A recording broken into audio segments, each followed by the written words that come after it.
All right, everybody's staying in their lane today. We're trying to keep this show on the tracks. I'm broadcasting live from Kannapolis, North Carolina, where I had a concert last night. It was so fun.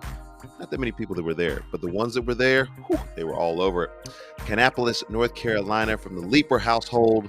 We got the train tracks in the background, so if Shannon, if this is your home, you should recognize it by these train tracks. But it's also good thematically because we're trying to keep this show on the right track.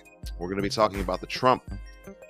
He's coming back 2024. You should start seeing those signs all over the place now. Trump 2024. I don't know who he's going to run with, but he's running. He's coming back. Enthusiastic group of people who are celebrating that. And in the process of that, you know how Donald Trump like to do. He's firing some shots. Shots fired at Ron DeSantis and probably some potential other challengers that are out there. But really, Ron DeSantis is the one that he's kind of looking at and saying, this guy, he was down here. Now he's up here, and he might be a problem. Jason and I are going to talk about this today on the Way Forward show and probably get into some really silly commentary as well. It's good for Christians to be able to talk about these issues. It's good for Christians to think about these issues and then try to figure out what the way forward for the Church of Jesus Christ is, as he is a pastor in Litchfield, Illinois, and the Way Forward show coming right at you.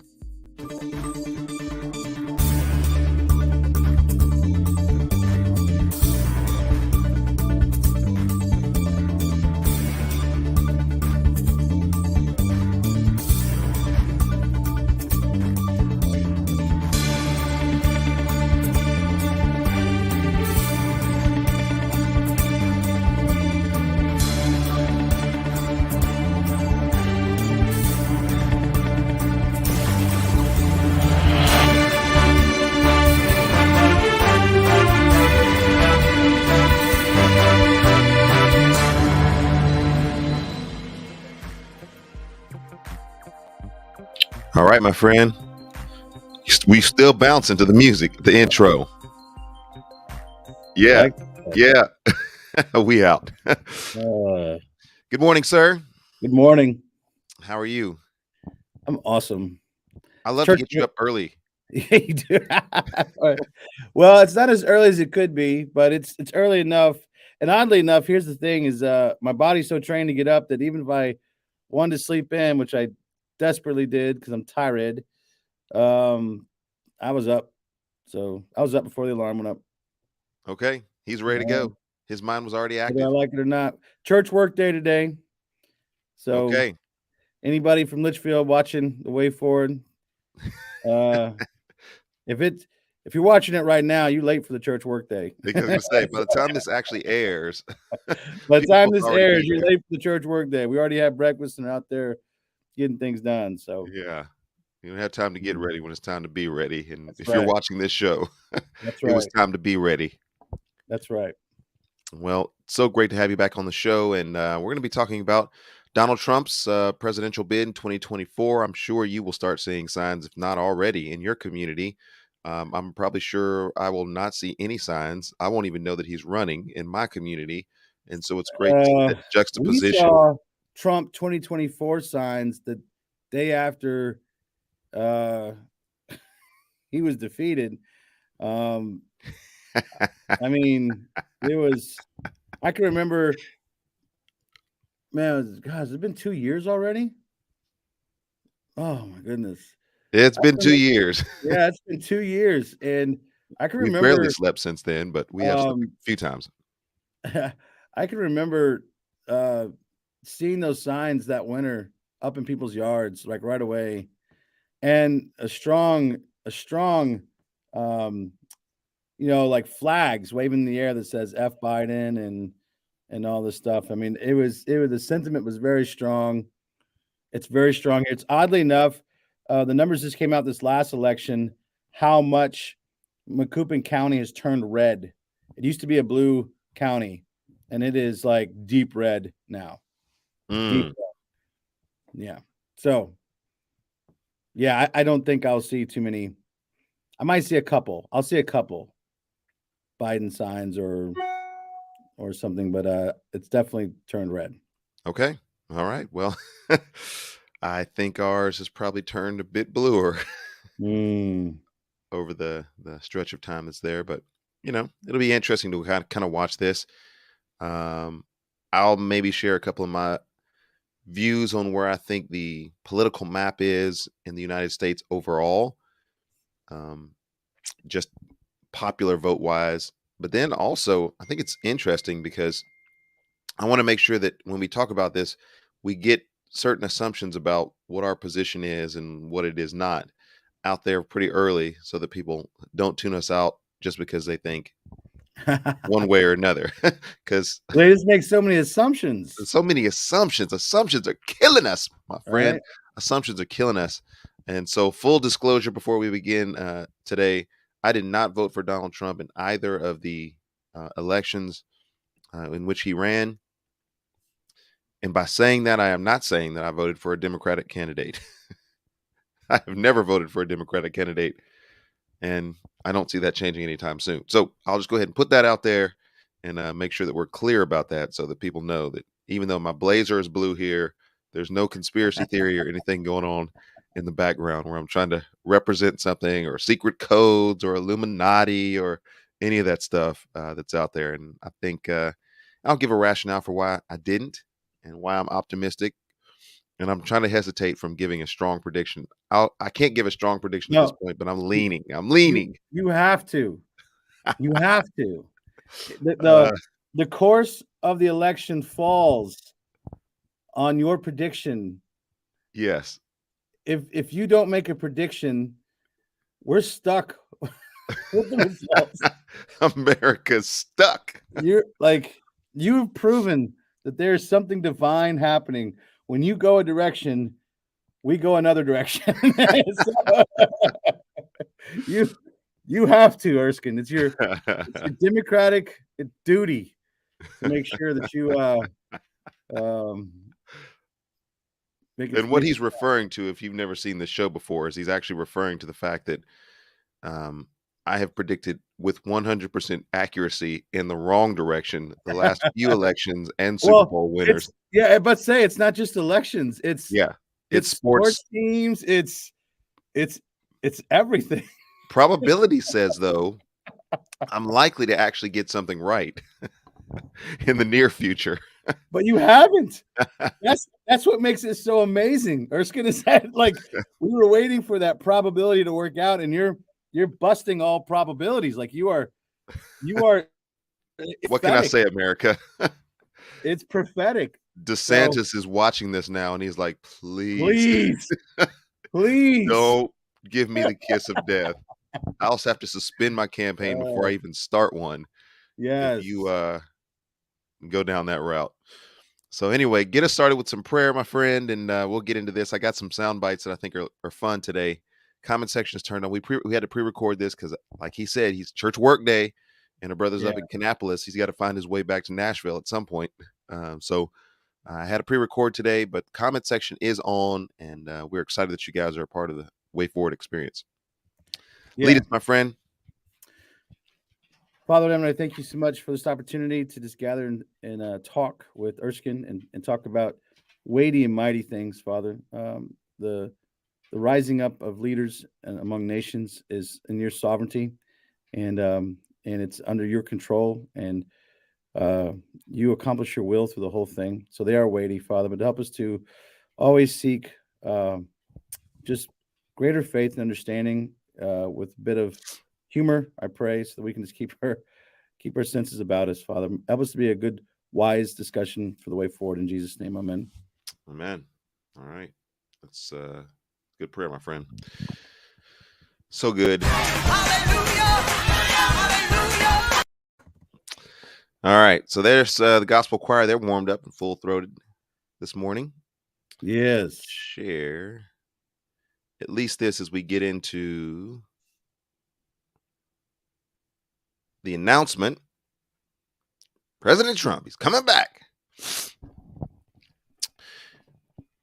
I know on the show that I did earlier this week, I had talked a little bit about, the announcement itself. It was over an hour long. Fox covered the entirety of it. I showed about the 50-minute segment of it, but there were 6 things that I looked at that were going to be struggles, according to the BBC. And one of those was his former record in handling of the virus. Both Democrats and Republicans had some issues with that. And I'd mentioned that he tried to take on Candace Owens. I don't know if that's a good career move. That was bad. That was Yeah. stupid. So Candace ain't playing. Got to listen. She ain't telling you twice. So January 6th, that was maybe a black eye, depending on, from what perspective. And even among some Republicans, obviously the Democrats are going to see that a particular way, but even among some of the Republicans, that became a blight on his record. Some of the legal issues that he's facing regarding election tampering in Georgia, civil fraud, class misdemeanors, various things related to his business dealings. And those things continue to be, if completely false, just an annoyance that continues to stay in the news. Yeah. And then tougher opponents this time: DeSantis, Mike Pence, Liz Cheney, and then a guy that was mentioned by the BBC that we had spoken about on this show, Tim Scott. Popularity, according to polls, well, we don't listen to polls anymore. Number 6 was the time. By the time he would take office, he would be 78 years old. No different than Joe, President. Yeah. And so I'd mentioned that just the sheer difficulty of watching a press conference these days with Joe Biden struggling literally to complete sentences is difficult to watch. And if we were to watch another American president deteriorating before our eyes in the presidency, that's maybe not a good optic. And so that might cause for some people reason for pause or caution in voting for a president that's that old. Nonetheless, those were 6 things. And I mentioned the 7th is because the Erskine Music team is not supporting him. That might make it tougher for him. With me, he's up here. Without me, with me, without me. So that's number 7. So anyway, comment on any of those things, and we'll get into some Officer Tatum stuff. Megyn Kelly, obviously, she knows more than both of us, and so she's already predicted victory by a landslide for Trump. So we'll get into some of those things today, and so give me your thoughts on any of those things as we get started here today, and then I'll play some sound. Give me thoughts on your 6. The BBC, the BBC's, they gave 6, I gave 7, just basically being Erskine Music does not endorse President Trump, former President Trump. After this last midterm, I would think those 6 things would stand as issues. I just don't think they do anymore. Okay. Explain. Yeah. Well, you would have thought for sure, with just how bad the economy is and how much violence is up and the state of the nation, that Americans, whether you were Democratic or Republican, would just be like, okay, look, we're going in a bad direction. We've got to make some changes. Let's do it. And I know that Americans don't like change. I mean, we will keep rolling in crap, even though that's an interesting way to say that. However, when there was not so much even as a trickle of a red tsunami, so to speak, right? What you had was both bases rallying to each other's camps, and nobody was able to sway the big, independents or moderates really in one direction or the other. And even in New York City, where it's bad, it's really not a good place to be right now. They still maintain those leanings. I don't think the morality of his decision making is as big as an issue as, say, you and I would make it out to be. Okay. I just don't think that's going to do it. I think there was enough in this last election to contend with, and it just didn't show up. It wasn't even an issue. I don't think that the base is going to care. As a matter of fact, I think what's going to happen is the really strong supporters are just going to say this is all a conspiracy against him. These are all trumped up charges, if you want to call that. No pun intended. Yeah. and they're just not going to see any legitimacy in them. So I can walk away from that. I don't have to deal with the morality of his ethics and his decision making and some of the things he's doing. I can look past that because all this is a big conspiracy against him. There'll be people in the church thinking that. Yeah, I was going to say we talked about that several times on the show before, kind of leading up to the last election. Is it problematic for Christians to have to sidestep, overlook clear moral issues in order to put a political candidate in motion? I Essentially for our own good. Like I've talked to my own kids and I've said, hey, I didn't vote for Trump, but I do believe and did believe and continue to believe that the economy, as it relates to grassroots, what comes into the Erskine home, would have been more greatly impacted in a positive direction had Trump been elected as president.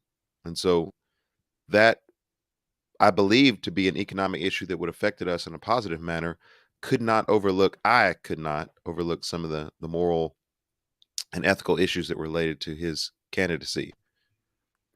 But is I that, you think it's going I to be hear problematic for all others? kinds of justification for why it's appropriate to vote for an immoral leader. You know, I may have to hold my nose when I do it, but I'm going to vote for him. I just don't see how that works. I don't see how that. If you continue going down that road, essentially what you've given up on is the idea that we can have any kind of ethical leader, any kind of. We had. Now, don't get me wrong. I'm kind of in my 40s, in my Gen Xer year. Maybe it's the Gen X inside of me. I've become more cynical of the government and the political system, and have come to the conclusion that if you're in politics, you're already kind of starting off shady in my in my book, uh, because it just doesn't seem like we've had leaders come through the ranks that have actually held the line, and have done things in a above board manner. And so maybe we've given into the idea that we just can't have them anymore, or we've never really had them to begin with. It was all a facade. I don't know. I personally can't do it either, because I have to look at my kids' face and say, I've always been a man of a conviction. And, Mm. and once I have convictions and I die on those convictions, then I'm making a statement to the world. And I just feel like when I start putting my vote towards a leader, as much as I want them in there, like, listen, there was a part of me that wanted to vote for Trump, and the mere fact that I cannot stand the idea of progressive liberalism having as much influence as it does. And we're reaping the fruit of it. It's a cancer. That ideology is a cancer. It is no good. It doesn't bring life. It never has brought life. Go back through history, and progressive liberalism has always killed things. Okay. In the end. So I like it. And the fact that the House and the Senate and the executive offices were all going to be influenced by it and have that kind of pull, it kind of made me nervous. But Trump's divisiveness, his lack of concern for God's ethic, his pandering to the church as long as it's convenient for him, as long as the church shows up for him, he'll show up for the church. Once the church abandons him, he will go after it because he doesn't care about abortion. He doesn't care about homosexuality. He doesn't care about the social moral issues we're dealing with. He don't care one lick about those. What he cares about is your vote. That's all he cares about. Yeah. You put that kind of man in office, the moment he can find a better angle that suits himself, you're out the window. Or you become, at best, the side chick.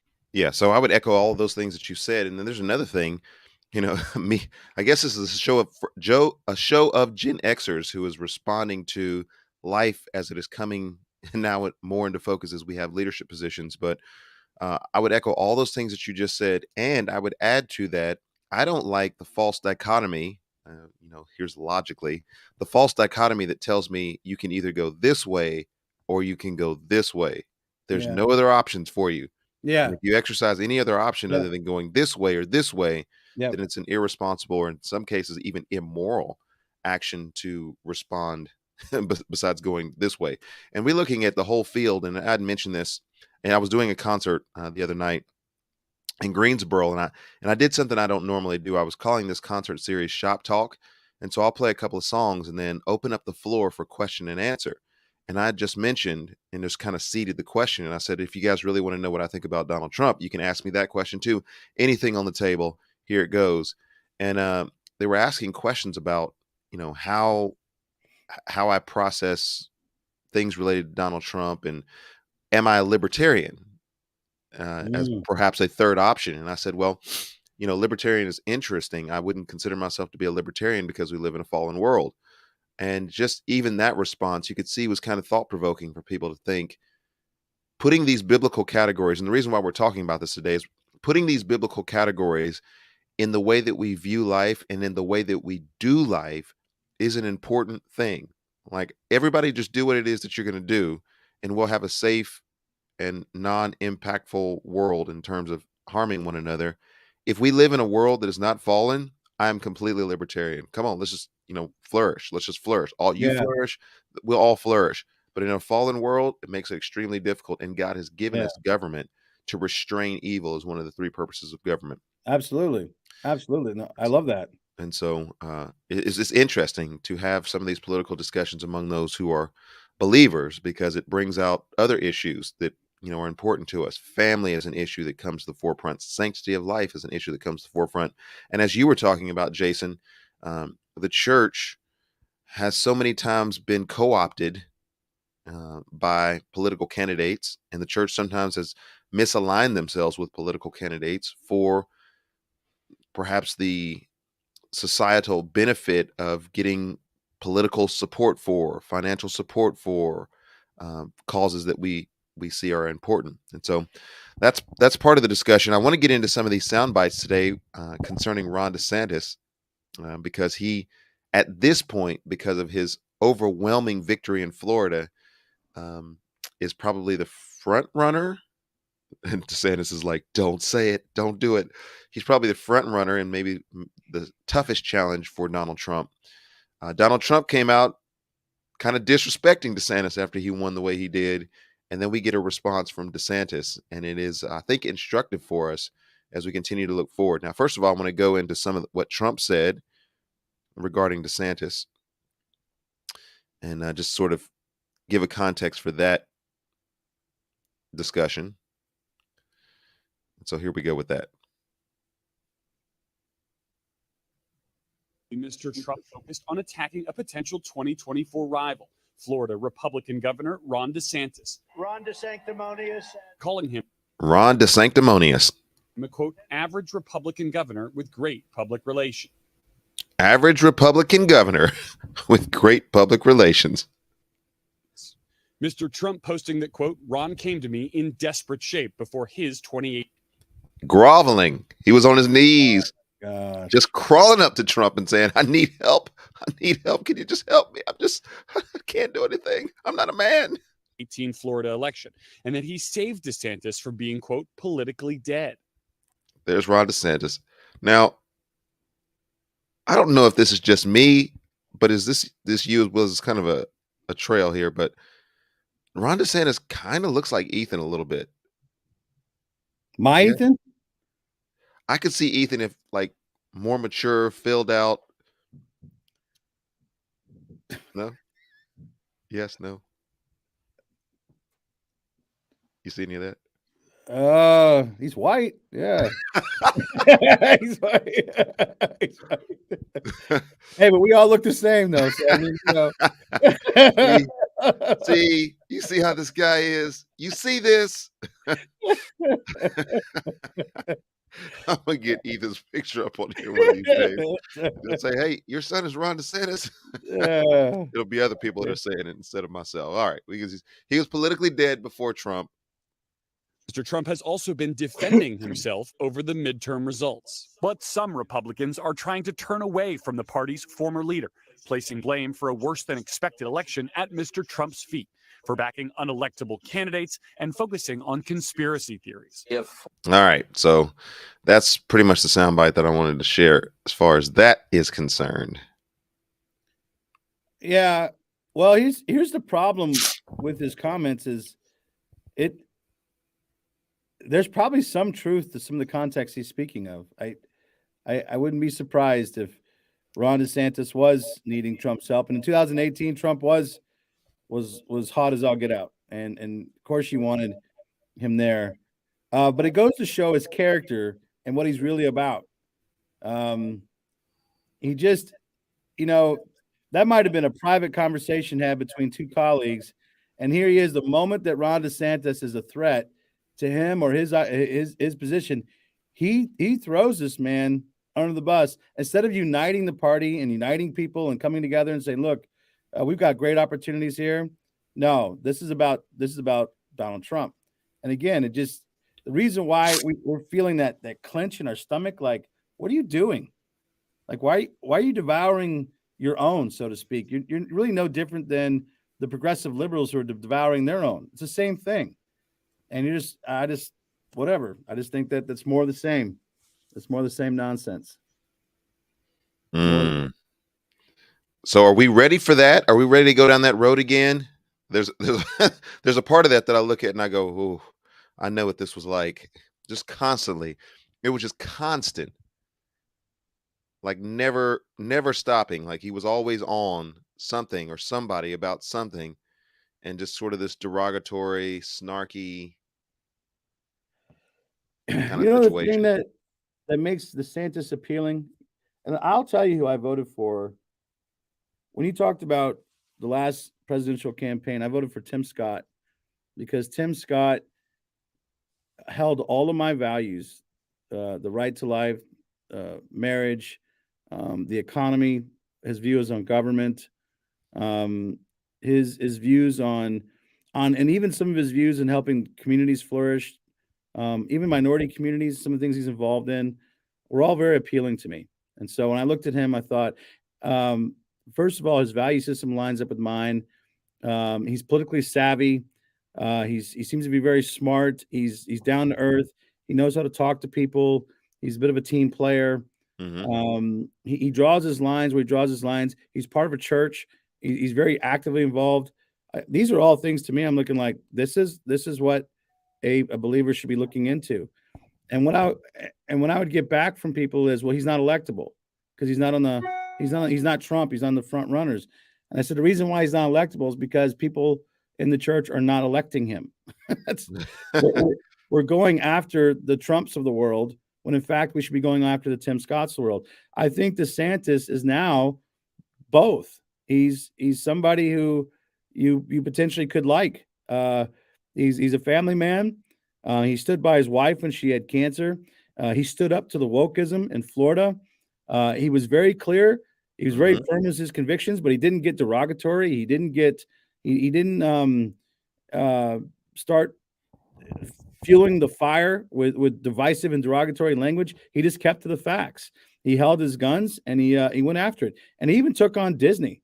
I mean, he rallied Florida. Oh, he took on Disney. Yeah, he rallied Florida to not just be a possibility state, but this is now a deeply conservative state. I don't think that was Trump. I think that was DeSantis holding line. And then on top of that, by the providence of God, the guy has a hurricane smack dab right into his come across his state. And this guy knows how to get things done.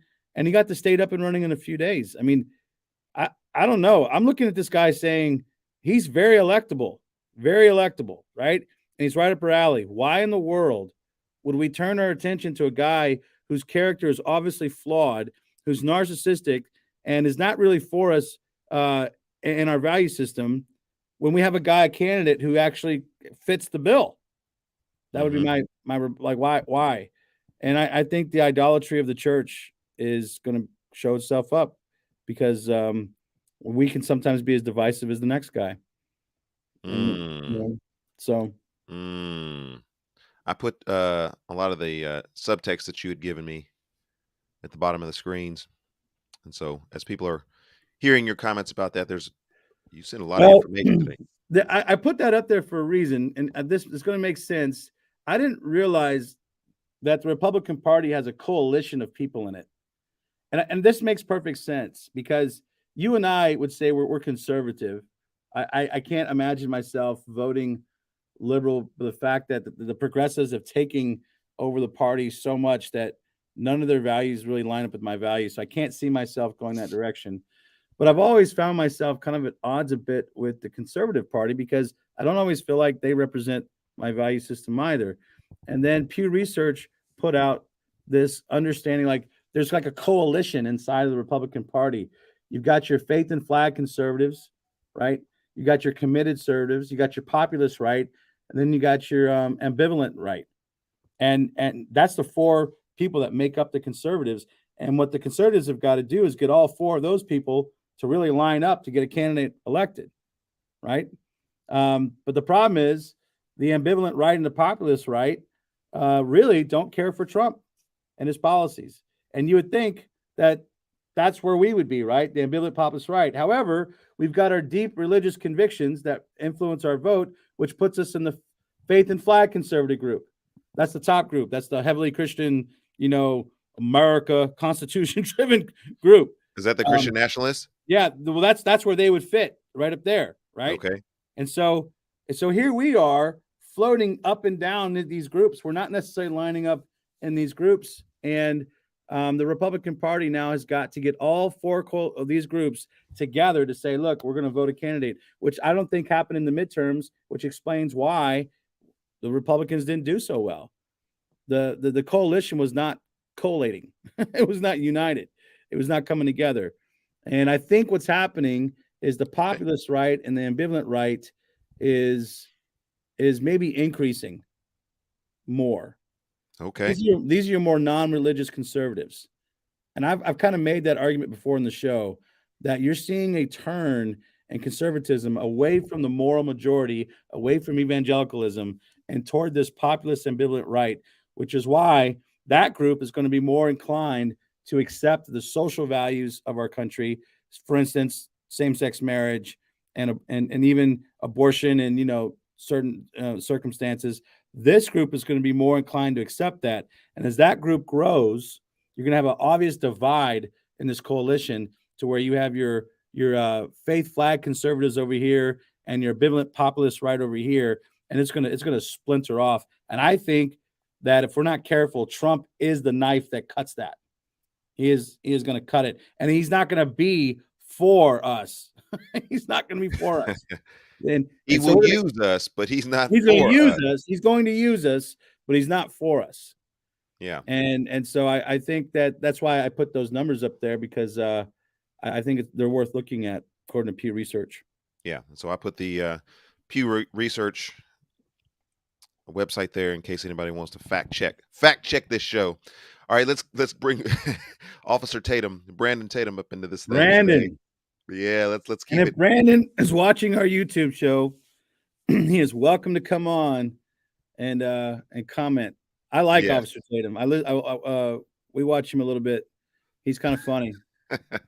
Yeah, I would say he's funny. Okay, so anyway, you don't like Officer Tatum? Officer Tatum is doing a fantastic job. How can I be against Black empowerment in the way that is most appropriate? He's a Christian. He's a family man working in the community.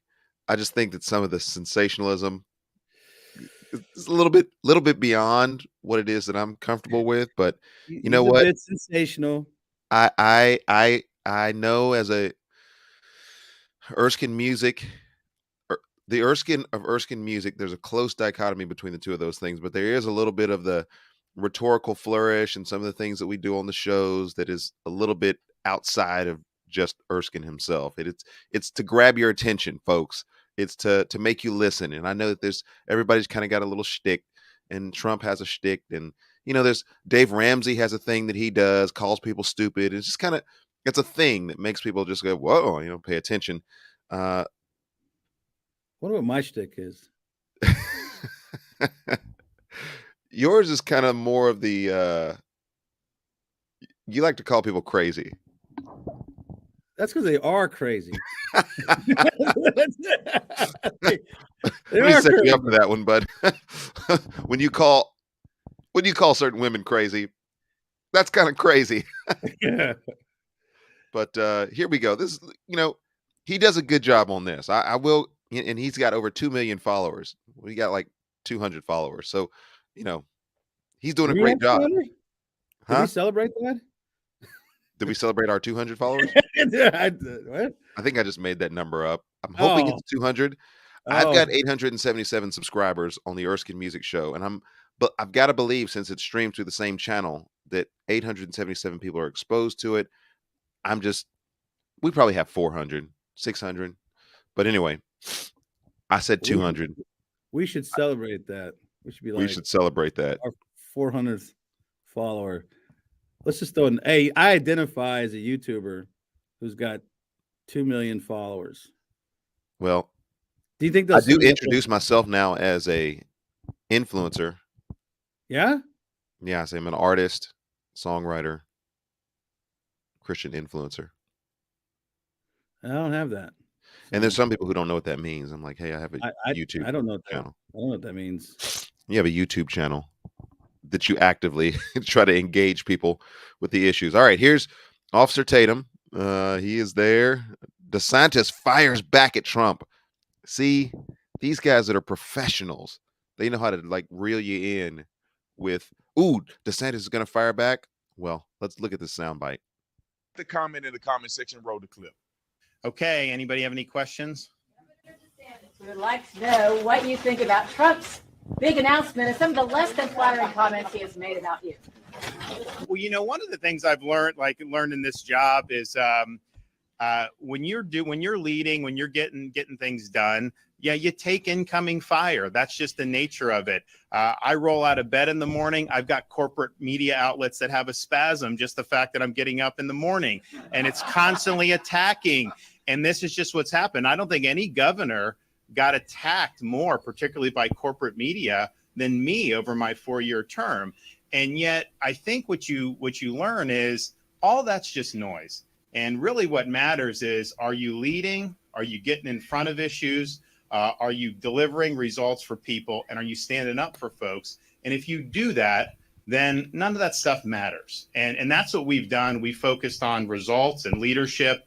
And, you know, at the end of the day, I would just tell people to go check out the scoreboard from last Tuesday night. The fact of the matter is,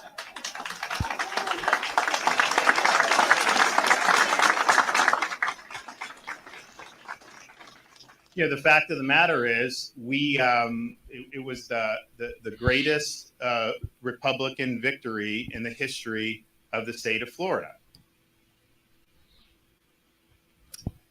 Okay, so what do you think? What did you think about what Ron DeSantis said? Now I can give my opinion because I wanted you to watch it and I want you to give your opinion and give your thoughts. I like what he says here. Donald Trump may have been in every right to go after Ron DeSantis and say what he said about Ron DeSantis, Glenn Youngkin. He may be within all of his rights to go after him. Ron DeSantis may be within all of his rights to go after Donald Trump and grill him and talk crazy to him if he wanted to. Now, what is the difference? Decorum, professionalism, and leadership.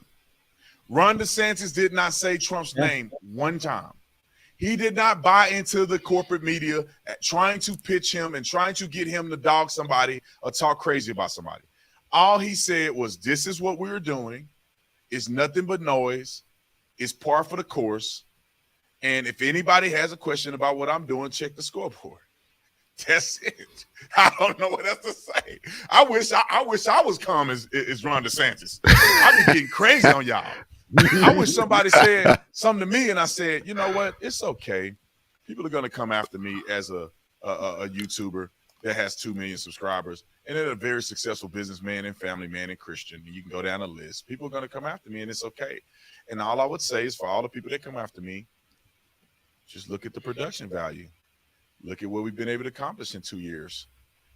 Okay, I'll leave it at that. I wish I was calm like that, but I ain't. And we ain't either. Yeah.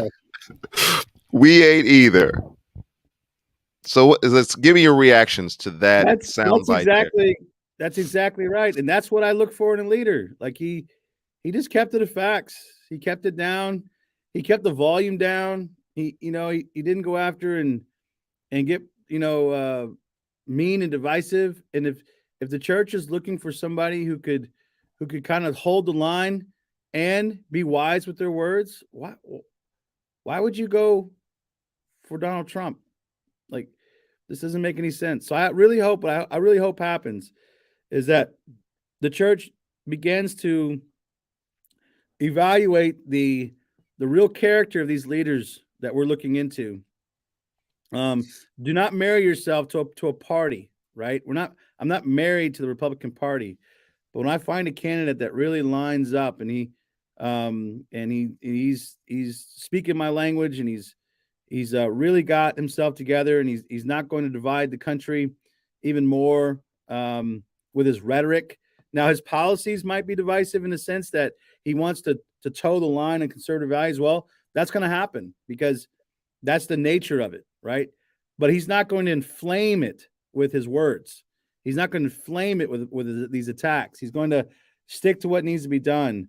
I think that we prayerfully consider that person as somebody we can cast our vote for. Which again, this was why I thought Tim Scott was all those last election.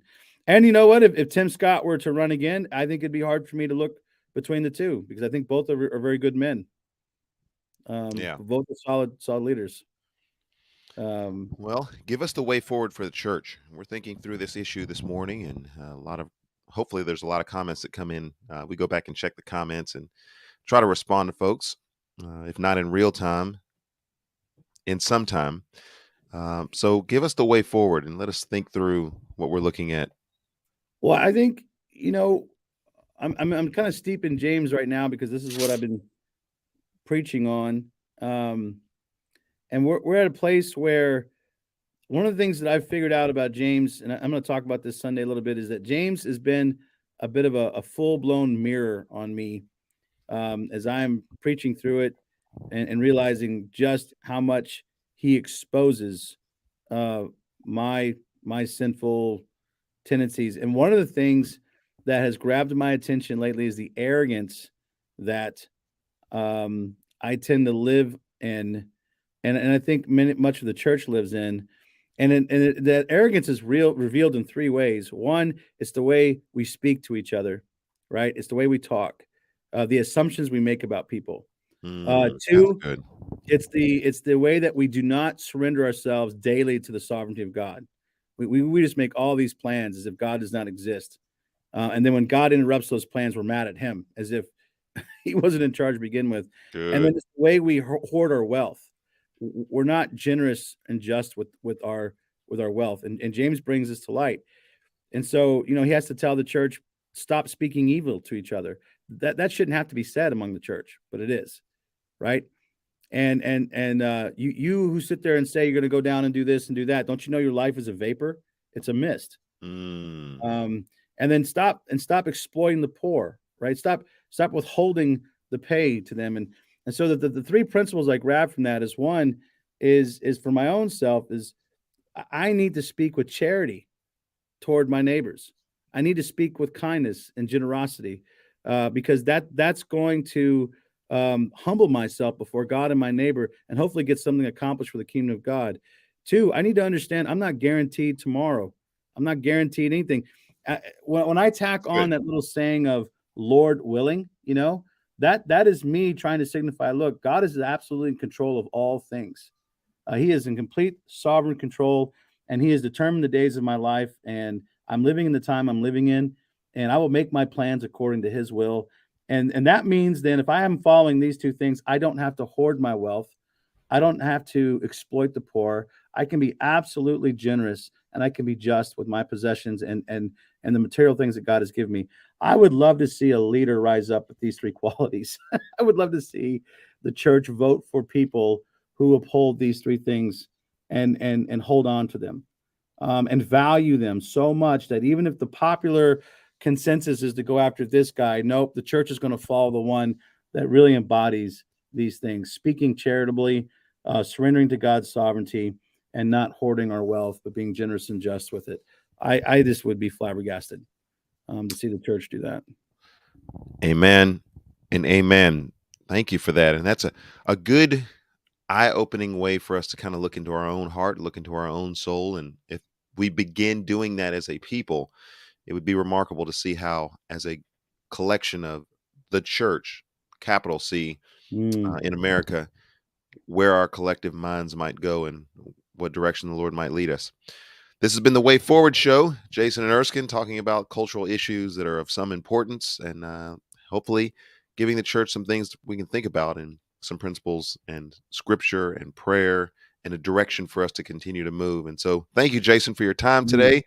Yep. And we will get back at it. We've got Thanksgiving coming up, and so a lot to be thankful for, and a lot for us to give glory and honor and praise to the Lord for what it is that he's done. And so look forward to some of those episodes. And as we move into a holiday season, opportunities for us to speak about the incarnation of Christ and what that means in this world. And so there's plenty of stuff juxtaposing that with the news that we find in our world that will help the church and all of us to continue to move forward. So thanks, Jason.